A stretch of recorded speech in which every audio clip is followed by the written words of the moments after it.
Subscribe कीजिए मेरे channel winner study को और दबाइए इस बेल आइकन को वीडियो अपडेट सबसे पहले पाने के लिए।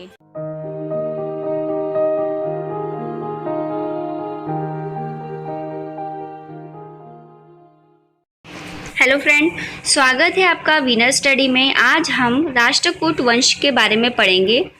तो राष्ट्रकूट वंश का संस्थापक जो था वो था दंती दुर्ग।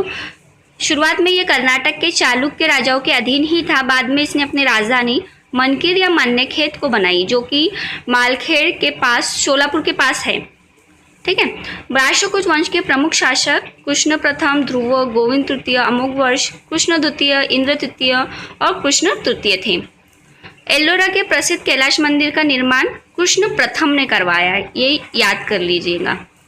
ध्रुव राष्ट्रकूट वंश का पहला शासक था। देखिए, राष्ट्रकूट राजवंश का संस्थापक दंती दुर्ग था, लेकिन पहला शासक कौन था? तो वो था ध्रुव। इसने त्रिपक्षीय संघर्ष किया था, त्रिपक्षीय युद्ध किया था। इसके विरुद्ध कौन कौन थे? तो नरेश वत्सराज और नरेश धर्मपाल थे। इन दोनों को इसने पराजित किया था। ध्रुव को धारावर्ष भी कहते हैं। इसके बाद गोविंद तृतीय आए। इन्होंने भी त्रिपक्षीय संघर्ष लड़ा, जिसमें इन्होंने चक्रायुद्ध एवं उसके संरक्षक धर्मपाल और प्रतिहार वंश के शासक नागभट्ट द्वितीय को पराजित किया था।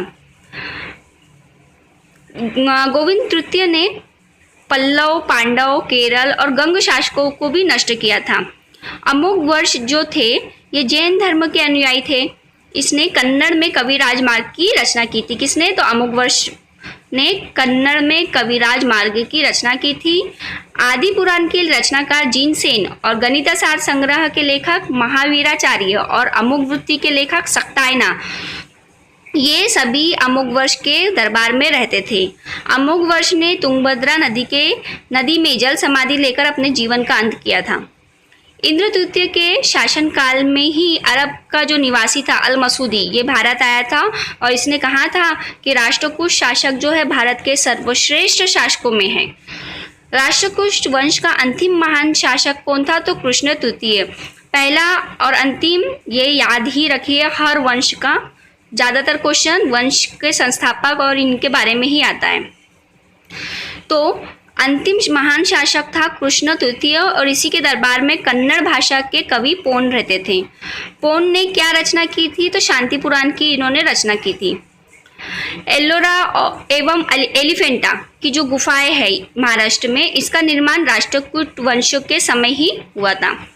एल्लोरा में 34 शैलाकृत गुफाएं हैं, जिसमें 1 से लेकर 12 तक बौद्ध से संबंधित है, 13 से 29 तक हिंदुओं से संबंधित है और 30 से लेकर 34 तक जैन के बारे में है। यानी तीनों धर्म के, बौद्ध, हिंदू और जैन धर्म के बारे में यहाँ पे गुफाएं हैं। एल्लोरा की गुफा जो 15 है, उसमें विष्णु को नरसिंह अर्थात पुरुष सिंह के रूप में दिखलाया गया है।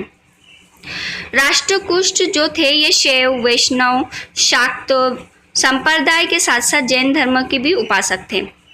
राष्ट्रकूट ने अपने राज्यों में मुसलमान व्यापारियों को बसने और इस्लाम की प्रचार की स्वीकृति दी थी।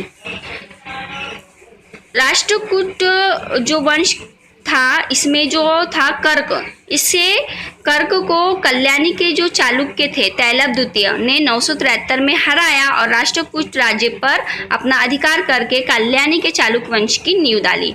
इस तरीके से राष्ट्रकूट वंश का अंत हुआ। तो कल हम चालुक्य वंश के बारे में पढ़ेंगे। आज के लिए बस इतना ही। अगर आपको ये वीडियो पसंद आया है तो इसे ज़्यादा से ज़्यादा शेयर कीजिए, लाइक कीजिए, कमेंट करके बताइए। आज के लिए बस इतना ही। धन्यवाद।